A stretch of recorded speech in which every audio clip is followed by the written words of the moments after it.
My name is Ella and I work as an editor at a big publishing company in the city. I'm just an ordinary girl who likes to keep things simple. Life has always been busy for me, trying to meet deadlines while also finding some time for myself. Maybe that's why I never really got into dating. I usually enjoyed spending time alone, whether it was with a good book or taking a quiet walk in the park near my apartment. But everything changed on one sunny Sunday that seemed like any other. I was deep into a podcast, walking along without a care in the world. The park was full of people, kids running around, and pets playing. I must have lost track of where I was walking because the next thing I knew, a guy on a bicycle almost ran into me. "Watch out!" he shouted, swerving at the last second. His voice was sharp and I could tell he was annoyed. "I'm so sorry," I said quickly, taking out one of my earbuds. I hadn't realized I had wandered onto the bike path. He stopped his bike and turned around, now looking more amused than angry. "You've got to watch where you're going. This path can be a jungle sometimes." "Yeah, my bad. Totally my fault," I admitted, feeling a bit embarrassed. I brushed a stray strand of hair from my face and gave him a shy smile. He laughed and just like that, the tension was gone. "I'm David," he said, extending his hand. "Ella," I replied, shaking his hand. His handshake was firm and confident. "So Ella, are you always this distracted or is it just my charming presence?" he said with a playful grin that made me laugh. "Just a long week at work, my brain is already on weekend mode," I said. "Fair enough, I was just about to grab a coffee at that cafe over there." He pointed to a small place at the edge of the park. "Care to join me, as a peace offering for almost running me over?" I thought about it for a moment. He seemed nice and honestly, I was curious. "Sure, I could use a coffee. Why not? It might even make for a good story," I said as we walked to the cafe. David was easy to talk to. He told me about his job at a car sales company and how he liked to spend his weekends biking or hanging out with friends. He wasn't from the city, he moved here because he thought it offered more opportunities. Big city dreams and all that," he said with a smirk. I shared a bit about my job too, explaining how I loved books and turned that passion into a career. "It's better than being stuck in a cubicle doing something you hate," I added. We reached the cafe and ordered our coffees. While we waited, I realized how comfortable I felt around him. It was strange because I'm usually a bit reserved around new people, but with David, the conversation just flowed. Usually a bit reserved around new people, but with David, the conversation just flowed. After meeting David, we started hanging out more. He was funny and easygoing, but it wasn't long before I started noticing little things that bothered me. At first, it was nothing major, just small comments here and there that made me raise an eyebrow. One Sunday, we decided to go out for dinner, and somehow the topic of careers and family came up. We were just chatting about work and life, nothing serious or so I thought. "So how's the book world treating you?" David asked, taking a sip of his beer. "It's busy as always. Deadlines don't stop for anyone," I replied, poking at my salad. "Yeah, I get that, but you wouldn't want to be stuck in that forever, right? I mean, eventually you'd want to settle down, maybe cut back on work hours," David said casually. I paused, my fork midair. "Not really, David. I love what I do. I don't see myself giving it up anytime soon, or ever really." David shrugged. "Sure, but what about when we have kids? Wouldn't you want to be around more?" The question caught me off guard. I chuckled nervously. "That's jumping way ahead, don't you think?" He laughed it off. "Yeah, you're right. Just thinking out loud," I guess. I tried to shake off the discomfort, but it lingered. A couple of weeks later, David invited me to have dinner with his parents. I figured it was a good sign, thing getting serious and all. I was nervous but hopeful. That dinner, though, opened my eyes a bit more. His parents lived in a cozy, well-kept house in the suburbs. His mom, Mrs. David, was all smiles when we arrived. "Ella, so lovely to finally meet you. David has told us so much about you," she gushed, pulling me into a hug. "Thank you for having me, Mrs. David. It's great to meet you, too," I replied. I managed to reply with a smile. Dinner was going well until Mrs. David started talking about family and marriage. "You know, David was always the responsible one," she said, serving herself more potatoes. "We've always told him how important it is to find a good girl who knows how to take care of a home." David's dad nodded in agreement. "Absolutely, it's about building a strong foundation. A man needs to provide, and a woman, well, she takes care of the home." I glanced at David, hoping he'd say something, but he just focused on his food. Mrs. David continued, "That's how we raised our boys. Family first, right, David, right, Mom?" David finally said, looking up. His agreement felt like a punch to the gut. I tried to stay calm. "It's interesting because I've always been very focused on my career. I love my job and believe in contributing equally." Mrs. David smiled, but it felt forced. "Because I've always been very focused on my career. I love my job and believe in contributing equally." Mrs. David smiled, but it felt forced. "Of course, dear, but you'll see, priorities change when you have children. It's only natural for a woman to want to stay at home with her babies." The rest of the evening passed in a blur. We left shortly after dinner, and the drive home was tense. I broke the silence. "Your mom has some strong opinions about family roles. Do you feel the same way?" He hesitated, then said, "I think there's some truth to it. It worked for my parents." Despite the uneasy dinner with David's parents, our relationship continued. Somehow, the good times seemed to outweigh the bad, and I found myself agreeing to marry him. Looking back, love must have blinded me because those warning signs were still there in the back of my mind. The wedding planning began, and it was all a whirlwind. David wanted something simple, and so did I. We decided on a modest ceremony with just close family and friends. As the day approached, the real pressure started to build, not about the event, but about what our lives would be like afterward. After the ceremony at the reception, David's mom pulled me aside. Her smile was wide, but her eyes were serious. "Ella, dear, I'm so happy for you both. Remember, a good wife supports her husband no matter what." "Thank you, Mrs. David. I intend to be a supportive partner," I replied, trying to keep my voice steady. "And remember, dear, when the babies start coming, it's best if you're at home. You can't trust strangers to raise your children," she added. Her words felt like a warning, and the finality in her tone made my stomach churn. I just nodded, not trusting myself to speak. Later, when David and I were alone, I said, "Your mom talked to me about kids and me not working." I started watching his reaction closely. "Yeah, she's just looking out for the future. She means, well, Ella, you know how moms are." David brushed it off, taking a sip of his champagne. "And you know I'm not planning to quit my job, right, even when we have kids," I said, needing him to understand. David paused, his face serious. "We'll see, Ella, things change. We'll do what's best for our family."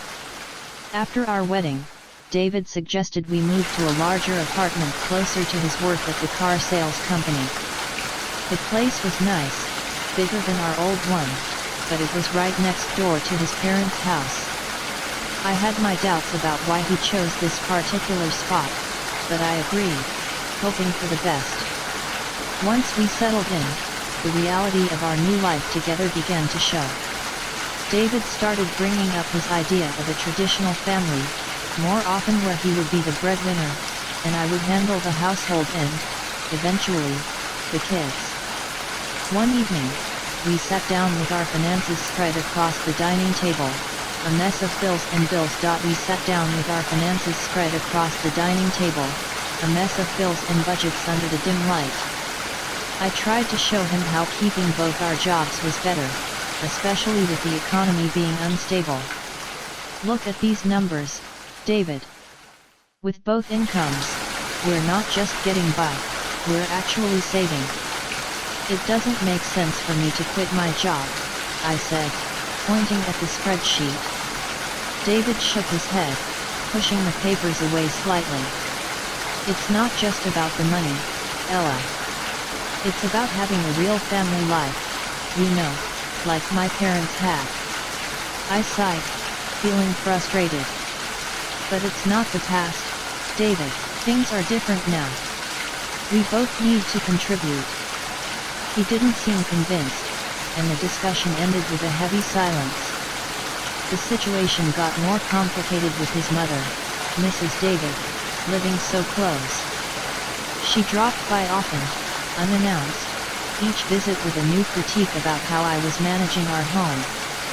One afternoon, I was sorting through some work emails when she came in without a greeting. She started inspecting the house, wiping her finger along the bookshelf, looking for dust. Ella, you really should focus more on keeping a cleaner house. A dusty home is not a healthy home, she said, her tone sharp. I clenched my teeth, trying to stay calm. I cleaned yesterday, Mrs. David, and I worked full-time. It's just a little dust. That's just it. You work too much. If you were home more, maybe things wouldn't slip through, she countered, walking over to the linen closet. She pulled out a sheet, checking for any signs of improper laundering. I followed her, my hands clenched into fists at my sides, trying to keep my cool. I manage my time just fine, Mrs. David. David and I are both happy with how things are, I said. She shook her head and moved to the kitchen to check the contents of our fridge. A woman's place is taking care of her home and husband. All these modern ideas about women needing careers are nonsense. Every comment stung, and I felt my defenses rising. Maybe that worked for you, but I'm not you. I'm not going to quit my job and become someone I'm not. When David came home that evening, I tried to explain how suffocating his mother's visits were becoming. He listened, but his response chilled me. Mom's just trying to help Ella. She has a lot of experience running a home. But it's our home, not hers. I need you to stand up for me for us, I pleaded. David looked torn but finally said, she's my mom, Ella. She means well. We should at least consider her advice. The argument that night was long and painful. We went to bed angry, the first of many silent nights. As the days turned into weeks, I felt more like an outsider in my own home, constantly judged and found wanting. The pressure to conform to an outdated idea. Days turned into weeks. I felt more like an outsider in my own home, constantly judged and found wanting. The pressure to conform to an outdated idea of a wife was relentless, and my resolve to maintain my independence was tested every day.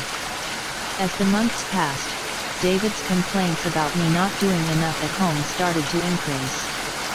He would come home from work, look around with a scowl and comment on the dusty shelves or the dinner that was either too bland or overcooked because I had rushed it after a long day at the publishing house. His favorite phrase became, if you can't manage both, maybe you shouldn't be working.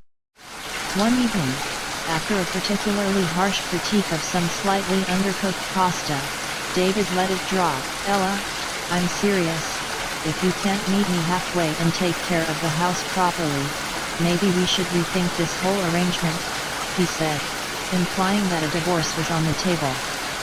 I love David despite everything, and I didn't want our marriage to fail over this, so I made a decision that pained me deeply. The next day, I talked to my boss, Sophie, about quitting my job to become a full-time housewife. Sophie was shocked and tried to persuade me otherwise. Ella, you're one of our best, are you sure about this? She asked, concern clear on her face. I don't see any other way, Sophie, I have to try to make things work at home, I replied. I admitted feeling defeated. Sophie, always trying to find a solution, suggested a compromise. What if you could work from home and manage your projects remotely? It's becoming more common now, and you wouldn't have to quit. The idea felt like a lifeline. I agreed to the arrangement but decided not to tell David. Instead, I told him I had resigned. He was overjoyed, thinking I had chosen our home life over my career. So I started my new life as a housewife, seeing David off to work each morning and greeting him when he came home. But as soon as he left, I would power up my laptop and dive into my editing work. It was a strange double life, but it worked. The money I earned from my remote job, I secretly saved in a separate bank account, just in case. However, living on just David's salary was tougher than we thought. Despite my best efforts to save money, 5 months later, we were struggling financially. I tried to bring up the topic gently. David, I think it might be necessary for me to go back to work. We're running through our savings too fast. David's reaction was swift and angry. That's because you're spending too much. You need to learn how to save properly, he snapped. I was stunned. I hadn't bought anything for myself in months, and always looked for the cheapest deals at the supermarket.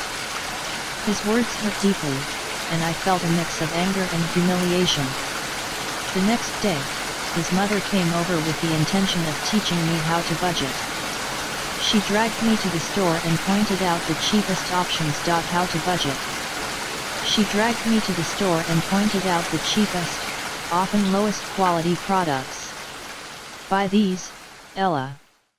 Stop wasting money on expensive stuff, she lectured as we walked down the aisles. Back home, she showed me how to dilute dish soap to make it last longer. You use too much. You need to make do with less, she instructed in a patronizing tone. She even started checking my receipts, scolding me for any purchase she deemed unnecessary. Why are you buying this? Just stick to basics, she would say, shaking her head in disapproval. Living like this was unbearable. Every day felt more suffocating than the last. I was losing my sense of self to their imposed austerity, living under constant scrutiny. The situation was becoming impossible to bear. I felt trapped in a life of pretend submission, with every part of me screaming for escape. But for now, I held on, biding my time and planning my next steps carefully. It all reached a boiling point one drizzly Friday evening. I was on the phone in the living room, pouring my heart out to my mom. I just don't know how much more I can take, Mom. His mother is always here, teaching me how to stretch every dollar until it screams. I get it, we need to save, but this is too much. Mom's voice was full of concern and anger. Ella, that's not normal. You need to talk to David about setting boundaries. It's your home too, not just his or his mother's playground.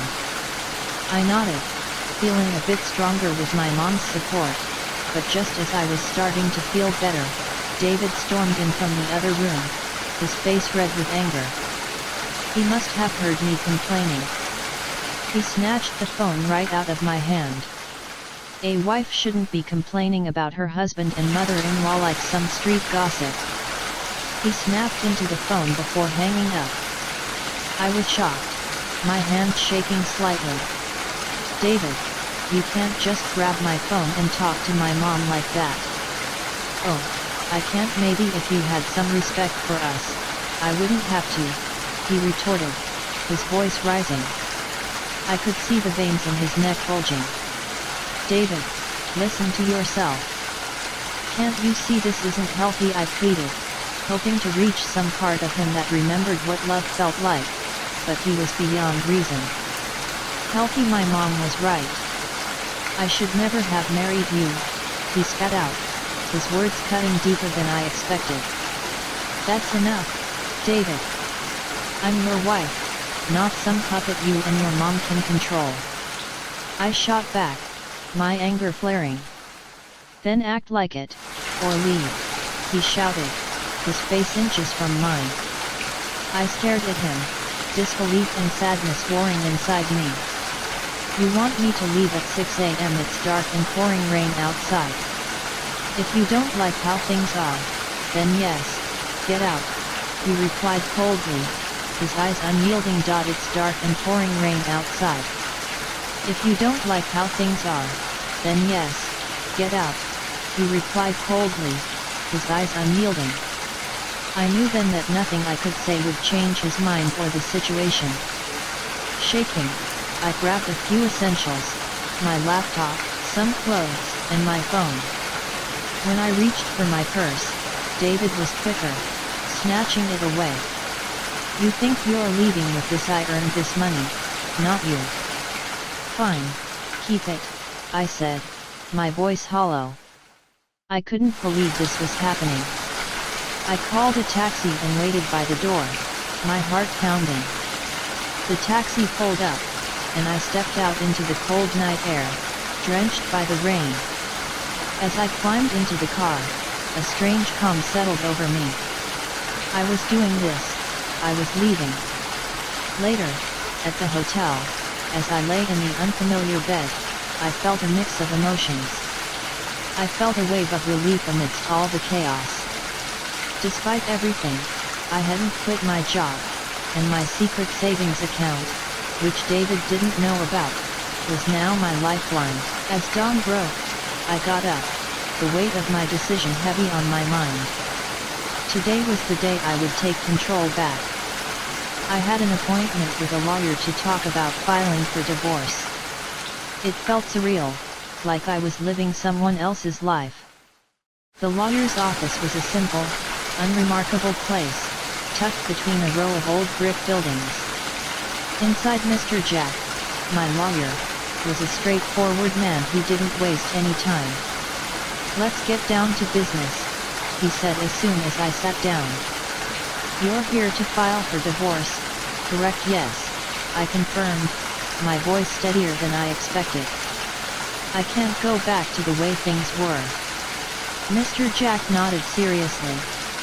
All right, I'll need all the details, any joint accounts, property, anything that needs untangling. We spent the next hour going over everything.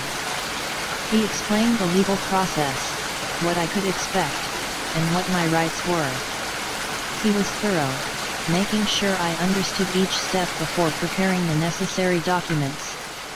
You'll need to serve these to your husband, he instructed as he handed me the envelope, sealed with a stamp that felt like the seal on my old life. With the divorce papers in hand, I went back to the apartment I had shared with David. He was still asleep, probably exhausted from last night's argument. The apartment felt different as I packed my things with each item. I put away marked the end of another shared chapter. By the time I finished packing, David was waking up. He wandered into the kitchen, bleary-eyed and clearly confused to see my bags piled by the door. What's going on? He mumbled, scratching his head. I didn't have much to say, just actions to take. Instead of answering, I handed him the envelope. These are for you, I said, my voice calm despite the emotions swirling inside. David tore open the envelope, a frown forming as he read the contents. Divorce, he laughed. Envelope, a frown forming as he read the contents.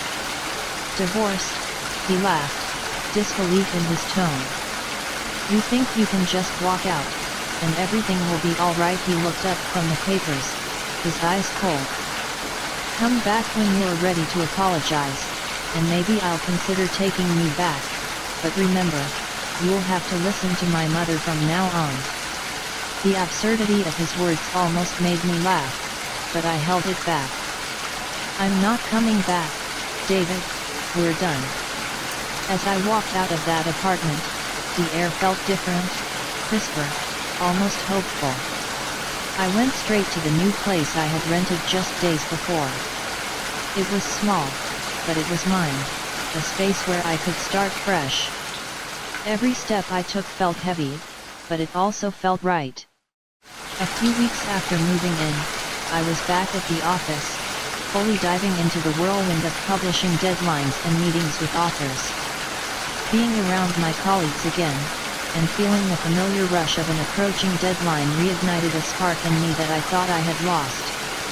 Days at the office blended into weeks, and before I knew it, I was back in my groove, managing manuscripts and deadlines with a new sense of purpose.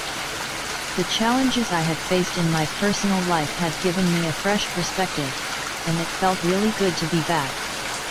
The familiar world of texts and typos was more comforting than I had imagined.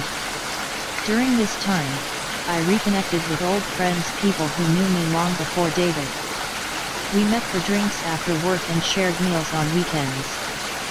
Slowly, I started to feel more like myself than I had in years. The laughter and light-hearted teasing grounded me, and in their company, I rediscovered parts of myself I had forgotten. A few months into this new phase, I received an unexpected call from David. His voice was awkward and tinged with desperation. Hey, I got laid off. Things are pretty rough, he started, stumbling over his words. I was thinking maybe you could help me out financially. And, you know, maybe we could start over and rebuild. I mean, if you apologize to me and my mom and show some commitment. His request hung in the air, audacious and somewhat insulting given our history. David, you really think I'd come back to support you and your parents after you kicked me out? You're out of a job now, and suddenly all your high and mighty principles are gone. There was a pause. So that's a no, he asked, sounding smaller and deflated. David, I'm doing really well, and honestly, I'm enjoying my freedom too much to give it up again. I hope you find your way, but it won't be with me. My words were firm, sealing the end of our relationship. After hanging up, I felt a surge of empowerment. David's call, though ridiculous, had reaffirmed something important for me. I was truly free now, and no offer or plea was going to change that.